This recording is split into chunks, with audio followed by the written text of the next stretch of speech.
আপনার আমার একজন মুসলিম মুমিন হিসেবে যে আমলটাই করি না কেন, সে আমলটার সঙ্গেই তাকওয়া সম্পর্কিত। তাকওয়ার সঙ্গে সম্পর্ক যদি না থাকে তাহলে আপনার আমল বাতিল হয়ে যাবে। যেমন আমরা সলাত আদায় করতে এসেছি, এই সলাত সম্পর্কে আমরা জানি। সবচেয়ে বড় একটা গুরুত্বপূর্ণ একটা হাদিস আছে যে রাসূল করিম সাল্লাল্লাহু আলাইহি ওয়াসাল্লাম আল্লাহর সাহাবায়ে কেরামরা আল্লাহ রসুলকে জিজ্ঞেস করলো যে আইয়ুল আমালি আফজালু ইলাল্লাহ, কোন আমলটা আল্লাহর কাছে সবচেয়ে প্রিয়? তো রাসূল করিম সাল্লাল্লাহু আলাইহি ওয়াসাল্লাম বললেন আস-সালাতু লিওয়াক্তিহা, সঠিক সময়ে সঠিকভাবে সলাত আদায়কারী ব্যক্তি বা তার সলাত, এই আমলটা আল্লাহর কাছে সবচেয়ে প্রিয়। কিন্তু এই সলাতের সঙ্গে যদি আপনার তাকওয়া না থাকে তাহলে এই সলাতটাই আপনার বিরুদ্ধে চলে যাবে। যেমন রাসূল করিম সাল্লাল্লাহু আলাইহি ওয়াসাল্লাম বলেছেন যে মান সাল্লা ইউরাই ফাকাদ আশরাক, যে ব্যক্তি সলাত তো আদায় করলো কিন্তু সে মানুষকে কেন্দ্র করে সলাত আদায় করতে থাকলো, সে 80 বছর ধরে সে সলাত আদায় করতে আছে, কিন্তু তার টেন্ডেন্সি, তার মানসিকতা এটা যে মানুষ আমাকে 1 নম্বর সলাতি, 1 নম্বর নামাজি ভাববে, 1 নম্বর মুসল্লি ভাববে, সমাজের একটা কর্ণধার হব, সমাজের একটা গুরুত্বপূর্ণ লোক আমি হব। মানসিকতা এই রকম যদি থাকে তাহলে সমস্ত জীবনের সলাত তার বাতিল হয়ে গেল।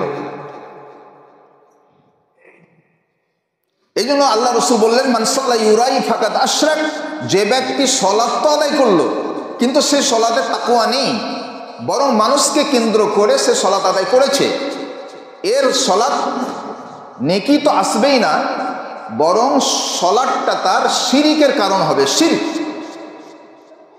মানে আল্লাহর জায়গাতে না রেখে সে মানুষকে রাখলো, সেই জন্য সে শিরিক করলো।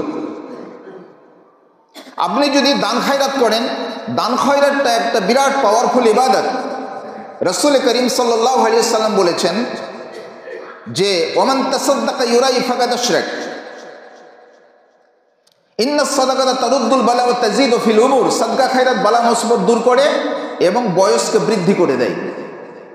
এছাড়া আল্লাহ রসুল বলেছেন যে ইন্নাস সাদাকাতা তুতফাউ গাজাবার রাব, সাদকা খায়রাত হচ্ছে আল্লাহর রাগকে নষ্ট করে দেয়, আল্লাহর রাগকে নষ্ট করে দেয় সাদকা খায়রাত, দান খায়রাত।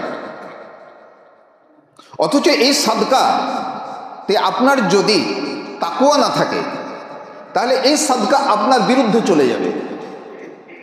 অথচ আপনি খুব সুন্দর করে সাদকা খায়রাত, দান খায়রাত করেছেন, একটা মসজিদই বানিয়ে দিয়েছেন, সর্বোচ্চ একটা মাদ্রাসায় বাড়িয়ে দিয়েছেন, লক্ষ লক্ষ টাকা আপনি দান করেছেন, কিন্তু এই সাদকা যখন আপনি দেন আপনার মানসিকতা কি ছিল? যে মানুষ আমাকে দানশীল বলবে, মানুষ আমাকে পেরুটি দেবে, মানুষ আমাকে গুরুত্ব দেবে, আমাকে সম্মানিত করবে, সবচেয়ে বড় চেয়ারটা আমার জন্য পেতে দেবে, সালিস মজলিসে বিচার আচারে সবচেয়ে বড় স্থানটা আমাকে করে দেবে, আমি আমার পরিবার, আমার বংশ সম্পর্কে মানুষ, এলাকার লোক সুনামের সঙ্গে বর্ণনা করবে। এইরকম মানসিকতা নিয়ে কিন্তু আপনি দান করেছেন। আল্লাহ রসুল বলছেন ওমান তাসাদ্দাকা ইউরাই ফাকাদ আশরাক, যে ব্যক্তি সাদকা তো করলো, দান তো করলো, কিন্তু সে দানের মানসিকতাটা ছিল মানুষকে কেন্দ্র করে।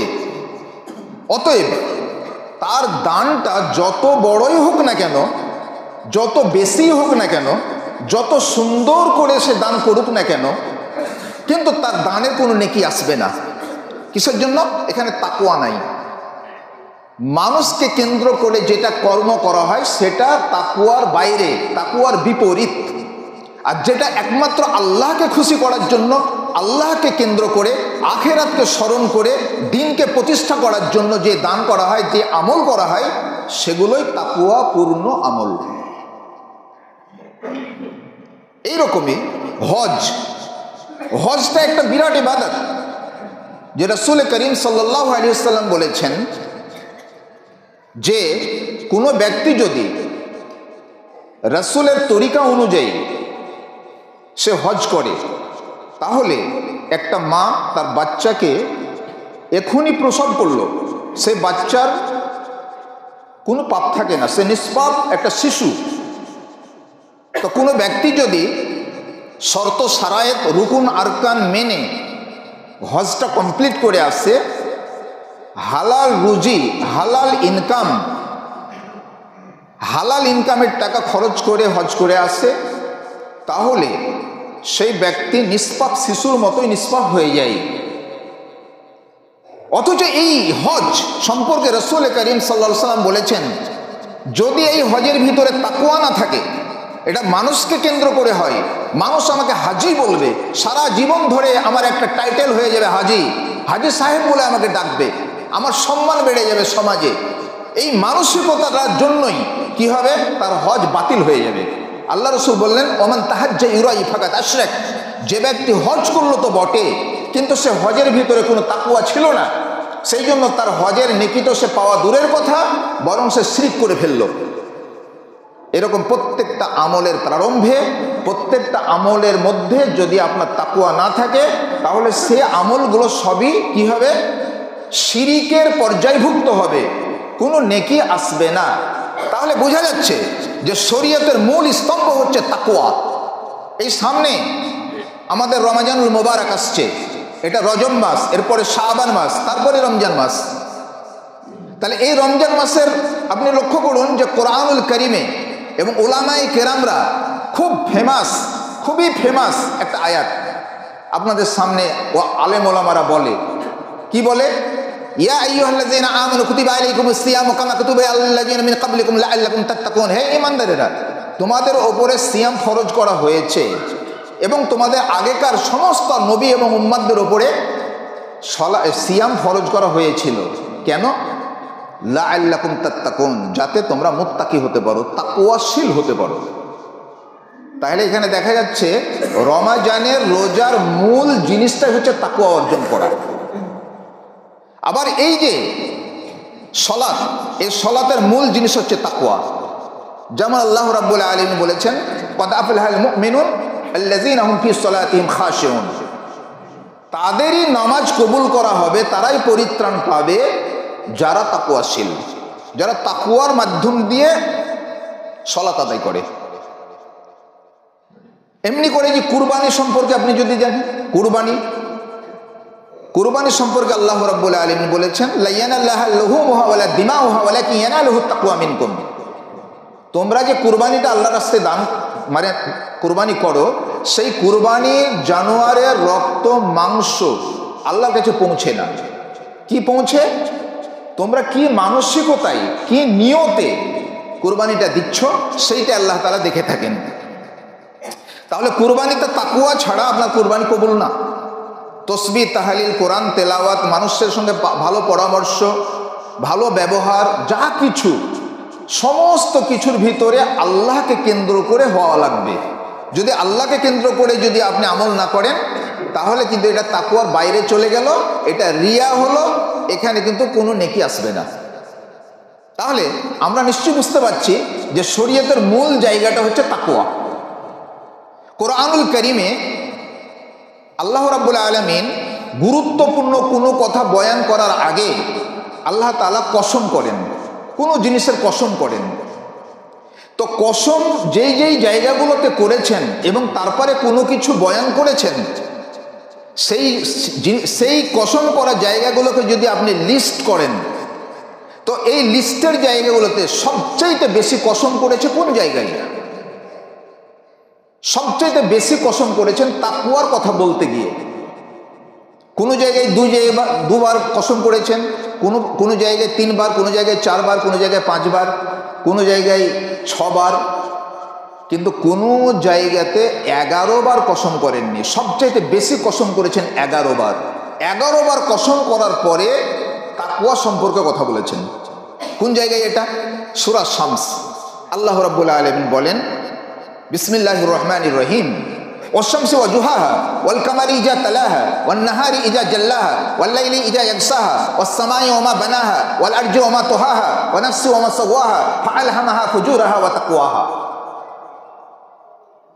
এখানে 11 বার কসম করলেন আল্লাহ তাআলা, কোনো বর্ণনা দেননি। আকাশের কসম, জমিনের কসম, সূর্যের কসম, চন্দ্রের কসম, রাত্রির কসম, দিনের কসম, এইভাবে কসম করতে করতে করতে করতে 11 বার কসম করার পর তিনি বলছেন, ফাআলহামাহা ফুজুরাহা ওয়া তাকওয়াহা কাদ আফলাহা মান যাক্কাহা ওয়া কাদ খাবা মান দাসসাহা। যার তাকওয়া আছে সে দুনিয়াতে তাকে ভালো রাখবো, আখেরাতে ভালো রাখবো। আর যার তাকওয়া নেই তাকে দুনিয়াতে আমি পেরেশানির জীবন দিব এবং মৃত্যুর পরে তাকে চরম আযাবের দিকে ঠেলে দিব। তার জীবন বেকার হয়ে গেল, দুনিয়া বেকার, আখেরাত বেকার। এই কথাটা বলার আগে আল্লাহ রাব্বুল আলামিন কবার কসম করেছেন? 11 বার। এবার আপনি চলে আসেন হাদিসে। হাদিসের ভিতরে সবচেয়ে সহিহ হাদিস হচ্ছে সহিহ বুখারী। ইমাম বুখারী রাহমাতুল্লাহ আলাইহি হাদিস জানা ব্যক্তিদের ভিতরে, মুহাদ্দিসিনদের ভিতরে 1 নম্বর। তিনি তার সহিহ বুখারীতে প্রথম যে হাদিসটা এনেছেন সেটা হচ্ছে নিয়ত বা তাকওয়া সম্পর্কে। কি বলেছেন? ক্বালা রাসূলুল্লাহ সাল্লাল্লাহু আলাইহি ওয়াসাল্লাম, ইন্নামাল আমালু বিন্নিয়াত ওয়া ইন্নামা লিকুল্লি ইমরিইন মা নাওয়া। মানুষ যে কর্মটা করবে সব কর্ম, সব আমল নিয়তের উপর নির্ভরশীল।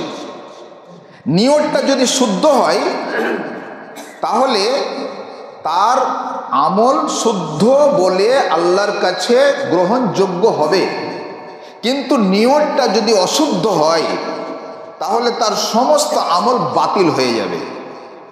এই বিষয়টা আরো প্রাঞ্জল, আরো পরিস্ফুট ভাব করে আল্লাহ রাসূল বলেছেন যে আলা ইন্না ফিল জাসাদে মুজগা, সাবধান তোমরা, সাবধান। খুবই ডেঞ্জার কথা, খুবই ডেঞ্জার। সেটা হচ্ছে এটা, আল্লাহ রাসূল বলছেন যে মাথা থেকে পা পর্যন্ত এই শরীরের ভিতরে তোমাদের একটা গোশতের টুকরো আছে। আলা ইন্না ফিল জাসাদে মুজগা ফাইজা সালুহাত সালুহাল জাসাদু কুল্লু। যদি সেই গোশতের টুকরোটাকে তোমরা বিশুদ্ধ রাখো তাহলে তোমাদের চোখের দেখা, কানের শোনা, হাতে কাজ করার জন্য পায়ে হেঁটে যাওয়া, এই প্রত্যেকটা অঙ্গ প্রত্যঙ্গের কার্যকারিতা আল্লাহর কাছে বিবেচিত হবে, গ্রহণযোগ্য হবে। কিন্তু যদি তোমরা ওই গোশতের টুকরোটাকে অশুদ্ধ করে দাও, বিগড়ে দাও, খারাপ করে দাও, তাহলে তোমাদের চোখের দেখা, কানের শোনা, হাতে কাজ করার জন্য পায়ে হেঁটে যাওয়া, সমস্ত অঙ্গ প্রত্যঙ্গের কার্যকারিতা আল্লাহর কাছে অগ্রহণযোগ্য হবে, কবুল হবে না। আলা ওয়াহিয়াল কলব, খুব সাবধান। ওই গোশতের টুকরোটার নাম হচ্ছে কলব, হৃদয়। আর রাসূল করিম সাল্লাল্লাহু আলাইহি ওয়াসাল্লাম বলছেন যে আত্তাকওয়া হাহুনা, আত্তাকওয়া হাহুনা, আত্তাকওয়া হাহুনা। তাকওয়া থাকে কোথায়? এই জায়গাটায় কলবের তাকওয়া থাকে। তাহলে আমাদের যত সমস্যার একমাত্র কারণ হচ্ছে মুসলমানদের তাকওয়া না থাকা। যদি মুসলমানদের তাকওয়া না থাকে, মুসলমানদেরকে আল্লাহ তাআলা রাষ্ট্রের চাবিকাঠি দেবেন না, সম্মানের তাজ, রাষ্ট্রীয় ক্ষমতা আল্লাহ তাআলা দান করবেন না। প্রমাণ, মুসা আলাইহিস সালাম স্বয়ং ছিলেন, তারপরে তার সম্প্রদায় বানি ইসরাইল, মুসা আলাইহিস সালাম বললেন যে আল্লাহর পক্ষ থেকে যুদ্ধ করার হুকুম হয়েছে, জেরুজালেমকে উদ্ধার করতে হবে। তখন তারা কি বলল? তারা তাকওয়াহীন কথা বলল আমরা এখানে বসে থাকছি, আপনি এবং আপনার আল্লাহ যুদ্ধ করেন। তার জন্য মুসা আলাইহিস সালাম স্বয়ং থাকা সত্ত্বেও জেরুজালেম উদ্ধার করতে পারেননি। কিন্তু ওই মুসা আলাইহিস সালামেরই একজন শাগরিদ, পরবর্তীতে তিনি নবী হয়েছিলেন, তার নাম ইউসা বিন নুন। সেই সময় বানি ইসরাইলের বোধ তৈরি হয়েছিল, তারা একটু আল্লাহকে ভালো করে বুঝেছিল, তারা তাকওয়াশীল হয়েছিল। ফলে ইউসা বিন নুন কিন্তু যুদ্ধ জয় করেছিলেন, জেরুজালেম উদ্ধার করেছিলেন। তাহলে মুসলমানেরা যে কোনো সময় তাকওয়া অর্জন করলে আল্লাহ রাব্বুল আলামিনের পক্ষ থেকে রহমত নাজিল হয়। আপনার ভিতরে যদি তাকওয়া আসে, আপনি দিন প্রতিষ্ঠা করতে পারবেন আপনার ব্যক্তি জীবনে। আপনি যদি বাড়িতে দিন প্রতিষ্ঠা করতে চান, তাহলে আপনার বাড়ির প্রত্যেকটা সদস্যকে তাকওয়াশীল হতে হবে। আপনি যদি সমাজে দিনকে প্রতিষ্ঠা করতে চান, তাহলে সমাজের প্রত্যেকটা মুসল্লি ভাইদেরকে তাকওয়াশীল হতে হবে। শুধু নামাজ পড়লে হবে না, বরং নামাজ পড়ার আগে আপনাকে কোরআনুল মানে আল্লাহ রাব্বুল আলামিনকে কেন্দ্র করে নামাজ পড়তে হবে। মুসল্লি ভাইদের যে কোনো আমল করতে হবে আল্লাহ রাব্বুল আলামিনকে খুশি করার জন্য। কোনো স্বার্থ, কোনো দুনিয়ার স্বার্থ রাখা চলবে না। আমরা অনেক সময় দেখি যে জানাজার নামাজে পলিটিক্যাল লোকগুলো হাজির হচ্ছে, কোনো সময় নামাজ পড়ে না, কিন্তু আগে ভাগে জানাজার নামাজে এসে হাজির হয়ে যায়। কেন? যে এই যে মারা গেছে এর ভোটার সংখ্যা এর বংশে অনেক বেশি, যদি আমি আগে ভাগে যাই, একটু তদারকি করি, তাহলে ভোট ব্যাংকটা ভালোভাবেই আসবে। তাহলে এই যে একটা নোংরা নিয়ত, এইরকমই নিয়ত যদি আপনার, আমি যদি নামাজ পড়ি, আমি যদি রোজা করি, সমাজের একজন গণ্যমান্য ব্যক্তি হব, সমাজের একদিন আমার হাতে চলে আসবে মুঠোয়, লোকেদেরকে আমি নাচাতে পারবো, আমি মুরল্লি মাতাব্বরিটা পাবো, মানসিকতা খারাপ। যখনই আল্লাহকে বাদ দিয়ে দুনিয়ার কোনো স্বার্থ উদ্ধার করার জন্য আপনি আমল করবেন, তখনই আপনার কিন্তু সেটা বেকার হয়ে যাবে। কিয়ামতের ময়দানে আল্লাহ রাব্বুল আলামিন 3 শ্রেণীর মানুষকে একত্রিত করবেন। তার মধ্যে প্রধান হচ্ছে কারি হাফেজ মাওলানা। যেই সমস্ত কারি হাফেজ মাওলানারা কেরাত করেছে, হাফেজগিরি করেছে, বক্তাগিরি করেছে, যা কিছু করেছে নাম কামানোর জন্য, আমাকে চিরদিন যেন এই এলাকার লোক ডাকে জলসাতে, চিরদিন যেন আমার চাকরিটা বজায় থাকে, চিরদিন যেন আমার র্যাঙ্কটা বজায় থাকে, সেই জন্য মানুষকে কেন্দ্র করে তার যত ক্যাপাসিটি, যত বক্তব্য, তার নিয়ত ছিল এটা যে মানুষ আমাকে যেন সমীহ করে, আমাকে সম্মান দেয়। তা আল্লাহ রাব্বুল আলামিন এই ধরনের কারি হাফেজ মাওলানাকে বলবেন কিয়ামতের ময়দানে যে ফামামিনতা, কি কর্ম করেছো? তারা বলবে রাব্বুল আলামিন তোমার দিনকে প্রতিষ্ঠা করার জন্য কেরাত করেছিলাম, দিনের প্রচার প্রসার করেছিলাম, কারি তৈরি করেছিলাম, হাফেজ তৈরি করেছিলাম। আল্লাহ রাব্বুল আলামিন বলবেন যে মিথ্যে কথা বলতো, কাযাবতা, মিথ্যে কথা বলছো। আমি আলিমুম বিজাতি সুদূর, আমি হৃদয়ের সমস্ত বিষয় আমি জানি, লোকেরা জানে না, কিন্তু আমি জানি তুমি কিন্তু মানুষকে কেন্দ্র করে এগুলো করেছো। ফাউমিরা ফাসুহিবা হাত্তা উলকিয়া ফিল নার, আযাবের ফেরেশতাকে আল্লাহ রাব্বুল আলামিন বলবেন এই কারি হাফেজ মাওলানার সামনে কাজ চুল ধরো আর জাহান্নামে নিক্ষেপ করে দাও, হুকুম কার্যকরী করা হবে। দ্বিতীয়, যারা দান করেছে কিন্তু মানুষকে কেন্দ্র করে দান করে, সেখানে তাকওয়া ছিল না, এই ধরনের লোকদেরকে আল্লাহ রাব্বুল আলামিন একইভাবে প্রশ্ন করবেন যে তোমরা কি পৃথিবীতে করেছো? তারা বলবে তোমার দিনকে প্রতিষ্ঠা করার জন্য দান খায়রাত করেছি, মসজিদে মাদ্রাসায় বিভিন্ন জায়গায় দান করেছি। আল্লাহ রাব্বুল আলামিন একইভাবে বলবেন মিথ্যে কথা বলছো, আমি জানি মানুষকে কেন্দ্র করে এগুলো করেছো, আমাকে খুশি করার জন্য আমাকে কেন্দ্র করে এগুলো করনি। একইভাবে আল্লাহ তাআলা তাদেরকেও জাহান্নামে নিক্ষেপ করবেন। তারপরে হচ্ছে জিহাদের ময়দানে জিহাদ করতে গিয়েছে, কিন্তু সেখানেও মানুষকে কেন্দ্র করে জিহাদ করেছে। মানুষ আমাকে গাজী বলবে, শহীদ বলবে, বড় যোদ্ধা বলবে, বড় পাহলোয়ান বলবে, নিয়ত গণ্ডগোল। তাহলে দেখা যাচ্ছে যে প্রত্যেকটা আমল যত বড়ই সে আমল করুক, আর যে ব্যক্তি যত বড়ই আলেম হোক না কেন, কিন্তু তার নিয়তের যদি গণ্ডগোল থাকে, তাকওয়া না থাকে, তাহলে আল্লাহ রাব্বুল আলামিন সেটা গ্রহণ করবেন না। তাহলে মূল স্তম্ভ কোনটা? মূল স্তম্ভ হচ্ছে তাকওয়া। রব্বুল আলামিন বলছেন যে ইয়া আইয়ুহাল্লাযীনা আমানুত্তাকুল্লাহা হাক্কা তুকাতি ওয়া লা তামুতুন্না ইল্লা ওয়া আনতুম মুসলিমুন, হে ঈমানদারেরা তোমরা আমাকেই ভয় করো, আর কাউকে ভয় করো না, আর মুসলমান হয়ে থাকো, মুসলমান হয়ে মরো। অন্য জায়গায় আল্লাহ রাব্বুল আলামিন বলেন যে যে ফালা খাউফুন আলাইহিম ওয়া লা হুম আহজানুন ওয়া আনতুমুল আ'লাউনা ইন কুনতুম মুমিনিন, যদি তোমরা তাকওয়াশীল হও তাহলে সব জায়গায় তোমরা সম্মানিত হবে। অন্য এক জায়গায় আল্লাহ রাব্বুল আলামিন বলেন, ওয়া আম্মা মান খাফা মাকামা রাব্বিহি ওয়া নাহা নাফসা আনিল হাওয়া ফাইনাল জান্নাতা হিয়াল মাওয়া। জান্নাত যদি তোমরা পেতে চাও, জান্নাত যেতে চাও, তাহলে আমাকেই তোমাদেরকে ভয় করতে হবে, ভয় করে কর্মগুলো করতে হবে। যদি আমাকে একমাত্র ভয় করে তোমরা আমলগুলো করো, তবেই তোমাদেরকে আমি জান্নাত দান করব।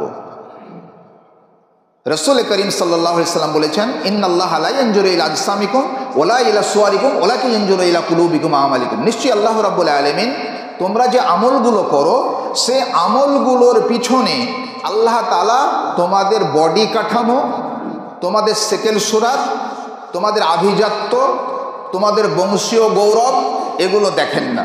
ওয়ালাকিন ইয়ানজুরু ইলা কুলুবিকুম ওয়া আমালিকুম, বরং আল্লাহ রাব্বুল আলামিন যেটা তোমাদের দেখে থাকেন সেটা হচ্ছে তাকওয়া। এই তাকওয়া কিভাবে আপনি অর্জন করবেন? কোরআনুল কারীম বেশি করে তেলাওয়াত করতে হবে, কোরআনের মানেগুলো জানতে হবে।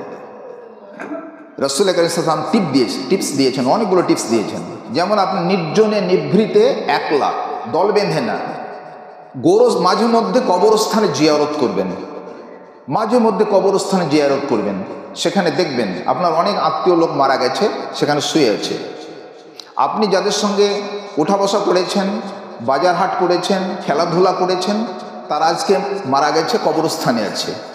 আত্মসমীক্ষা, আপনার অন্তরের যে কালিমা, অন্তরের যে জংগুলো আছে, যে সমস্ত কালিমাগুলো আছে, সেগুলো দূর হয়ে যাবে।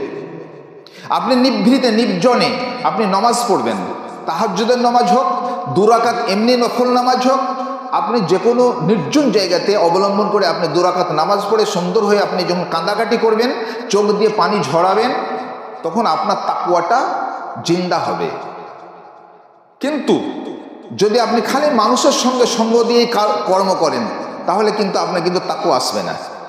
তাকওয়া আসবে নির্জন নিভৃতে কাঁদাকাটির মাধ্যমে তাকওয়া আসবে। আপনি দান করবেন, যত গোপনভাবে দান করবেন তত কাজ হবে। তবে প্রকাশ্য দান করার যদি নিয়তটা এরকম হয়, কম্পিটিশন, যে সত্যিকারই দিনকে প্রতিষ্ঠা করতে হবে, সত্যিকারই মাদ্রাসাকে প্রতিষ্ঠিত করতে হবে, সত্যিকারই মসজিদকে দিতে হবে, তাহলে মানুষকে উলঝান করার জন্য, আকর্ষণ করার জন্য আপনি প্রকাশ্যে দান করতে পারেন। সিররা ওয়া আলানিয়া, গোপনে দান করো, প্রকাশ্যেও দান করো, তবে নিয়তটা বলবৎ রাখতে হবে।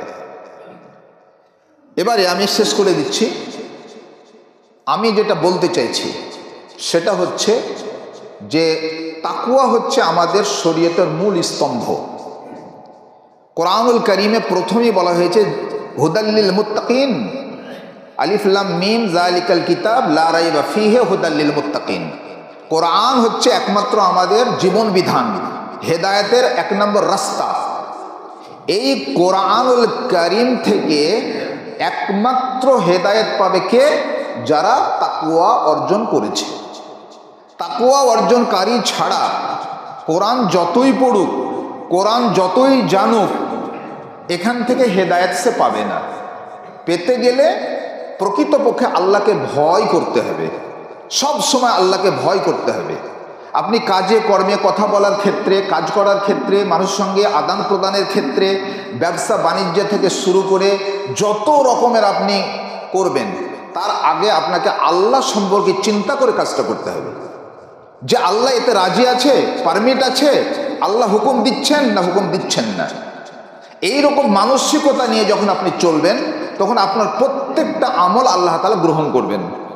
কিন্তু যখন আপনার প্রত্যেকটা আমল দুনিয়াকে অর্জন করার জন্য, দুনিয়াকে কেন্দ্র করে আপনি যখন করবেন, চাহে সে নামাজ হোক, চাহে সে রোজা হোক, চাহে সে দান খায়রাত হোক, যে কোনো মানুষকে কেন্দ্র করে আপনি করতে থাকবেন, আল্লাহ তাআলা এগুলোকে বাতিল করে দেবেন। তাহলে বোঝা গেল যে তাকওয়া হচ্ছে আমাদের শরীয়তের মূল স্তম্ভ। আপনি ছোট্ট করে একটা, আমি টাইম শেষ হয়ে গেছে অবশ্য, আমি ছোট্ট করে একটা উদাহরণ দিয়ে বলছি যে মুসা আলাইহিস সালামের জামানাতে একটা যুবক খুবই পরহেজগার, সে শুনল যে গ্রামের একটু পাশে একটা বড় গাছকে কেন্দ্র করে শিরিক বেদাত চালু হয়েছে। মানুষ সে গাছের গোড়ায় আসছে আর তার প্রয়োজন, তার সমস্যার কথা বলছে, আর কিছু ভেট টাকা পয়সা দিচ্ছে, চলে যাচ্ছে। তাহলে এটা সরাসরি শিরিক। তো যুবক ছেলেটা এবার সে মনে করলো যে এই গাছটাকে গোড়া থেকে কেটে ফেলতে হবে, তবে শিরিক বেদাত উচ্ছেদ করা যাবে। যেই ভাবা সেই বাড়ি থেকে সে কুঠারিটা, গাছ কাটার কুঠারিটা সে নিয়ে হনহন করে চলতে থাকলো। রাস্তাতে মানুষের রূপ ধরে শয়তান তার পথকে আগলে ধরলো। বলে, যুবক কোথায় যাবে? বললো গাছ কাটবো। কেন? বলে ওখানে শিরিক বেদাত চালু হয়েছে, তার জন্য গাছটা কেটে দিব। তো শয়তান বলল, না, এটা করতে আমি দেব না। যুবক কিন্তু তাকে ধরলো আর উপরে তুললো আর নিচে ধড়াম করে ফেললো, আর তার বুকের উপরে বসে তার গলাতে পোঁছ দিতে আরম্ভ করেছে। সেই সময় শয়তান বলল, আরে ভাই, তোমাকে কাজের ডিস্টার্ব আমি করবো না, তুমি গাছ কাটো, কোনো অসুবিধা নেই। আসলে তুমি যে কত বড় ইমানদার সেটা পরীক্ষা করছিলাম ভাই। যুবক তাকে ছেড়ে দিল। তারপরে সে আস্তে আস্তে তাকে ভালো কথা বলতে থাকলো, বন্ধু পাতাতে থাকলো, সুন্দর সুন্দর কথা বলতে থাকলো, যে এলাকার ভেতরে সবচেয়ে টপ র্যাঙ্কের পরহেজগার তুমি। এইরকম সুন্দর সুন্দর কথা বলতে বলতে তাকে নিজের কবজার মধ্যে নিয়ে চলে আসলো। তারপরে বলল যে, ভাই, তোমাকে একটা টাকা দিচ্ছে, সোনার টাকা, তুমি এটা নাও ভাই, তুমি এটা নাও, আর আজকে গাছ কাটাটা বন্ধ করো, আগামী কালকে তুমি কাটবে, কোনো অসুবিধা না, আমার একটু অসুবিধা আছে। যুবক টাকাটা পেয়ে বলল, তাই তো, তাহলে তো ভালোই হলো, আগামীকালকে গাছ কাটলেও তো হবে। গাছ আর কাটলো না, বাড়ি চলে আসলো। পরের দিন সকালবেলায় আবার শয়তান আর একটা টাকা দিল, সোনার টাকা। বলল যে, ভাই, কালকের কাজটা হয়নি, আজকে একটু বন্ধ করুন, আগামী কালকে আবার কাটবেন। এই কালকে কালকে করতে করতে 5-7 দিন প্রত্যেক দিন একটা করে সোনার টাকা দিতে থাকলো, আর তার ইমানটা ফিউজ হতে থাকলো। তারপরে 5-7 দিন পরে শয়তান টাকা দেওয়া বন্ধ করে দিল। এবার সে যখন বন্ধ করলো টাকা দেওয়া, তখন কুঠারিটা নিয়ে সে গাছ কাটতে চললো। শয়তান আবার তার সামনে আগলে ধরলো। তখন বলল, কোথায় যাবে ভাই, চিনতে পারছো তো? বলে, হ্যাঁ, খুব চিনতে পারছি। তুমি টাকা দেওয়া বন্ধ করে দিয়েছো, আমি গাছ কাটবো? বলছে, হ্যাঁ, তুমি আর গাছ কাটতে পারবে না ভাই, তোমাকে টাকাও দিব না, গাছও তুমি কাটতে পারবে না। বলে, গাছ কাটবো। সে যখন এগিয়ে যেতে থাকলো, তখন শয়তান তাকে তুলে উপরে উঠালো আর নিচে ধড়াম করে ফেললো। তার কাছ থেকে ওই কুঠারিটা কেড়ে নিয়ে তার গলাতে পোঁছ দিতে আরম্ভ করেছে। এবার আমি ছেড়ে দিচ্ছি।